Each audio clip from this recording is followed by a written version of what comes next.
श्री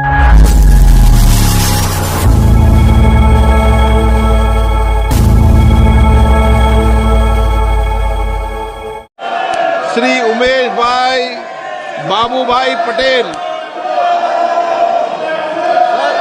उमेश भाई बाबूभाई पटेल सर,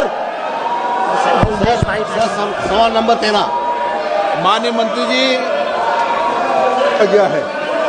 माननीय सदस्य, मैं माननीय मंत्री जी से जानना चाहूंगा कि दमन और दीव तथा दादरा नगर हवेली में केंद्रीय विश्वविद्यालय की स्थापना के लिए इतने वर्षों से विचार क्यों नहीं किया गया।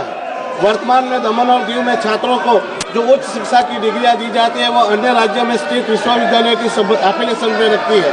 मेरे निर्वाचन क्षेत्र के छात्रों को अपने प्रदेश की डिग्रियां प्राप्त करने के लिए कितने समय तक का इंतजार करना होगा। माननीय मंत्री जी क्या बता सकते हैं कि क्यों हमारे प्रदेश में केंद्रीय विश्वविद्यालय की स्थापना के लिए मंत्रालय के पास कोई प्रस्ताव विचाराधीन नहीं है। ये मैं यहाँ पर औपचारिक रूप से माननीय मंत्री जी से अनुरोध करता हूँ कि दमन और दीव में केंद्रीय विश्वविद्यालय स्थापित करने की प्रक्रिया तुरंत शुरू की जाए, जो गुजरात और महाराष्ट्र के आसपास जिलों से छात्रों को भी लाभ पहुँचाया जा सके। साथ ही साथ मैं मंत्री जी से यह अनुरोध करता हूँ, फॉरेन कंट्रीज के टॉप 100 यूनिवर्सिटी के कैंपस भी हमारे प्रदेश में स्थापित किए जाए ताकि यहाँ के बच्चों को फॉरेन जाने के बजाय यहीं रहकर वर्ल्ड क्लास एजुकेशन हासिल कर सके। सभापति महोदय, आदरणीय सदस्य अपने द्वीप समूहों में यूनियन टेरिटोरी में दादर नगर हवेली और दामन दीव में केंद्रीय विश्वविद्यालय के बारे में प्रश्न पूछा। मैं आपके माध्यम से कहना चाहूँगा, पूरा इलाका में सिर्फ 12,414 विद्यार्थी है और पूरा हायर एजुकेशन इंस्टीट्यूशन है और उसमें से 3 केंद्रीय अनुदान से चलने वाली संस्था है। विश्वविद्यालय खोलने की प्रक्रिया निरंतरता के साथ जुड़ी हुई है। धीरे धीरे आने वाले दिनों में सरकार उस दिशा में सोच सकती है। Member supplementary. मैं सरकार से कह रहा हूँ, हमारे प्रदेश में प्रशासन द्वारा यूनिवर्सिटी की स्थापना के कोई प्रबंधन नहीं है। बात सही है, पर मंत्री जी अब तक हमारे प्रदेश में एसएससी और एचएससी का बोर्ड तक गठन नहीं हुआ है। मैं माननीय मंत्री जी से कहना चाहता हूँ कि बिना सरकार की प्रतिबद्धता से, बिना यूनिवर्सिटी के गठन से हमारे बच्चों को उचित एजुकेशन कैसे प्राप्त होगा।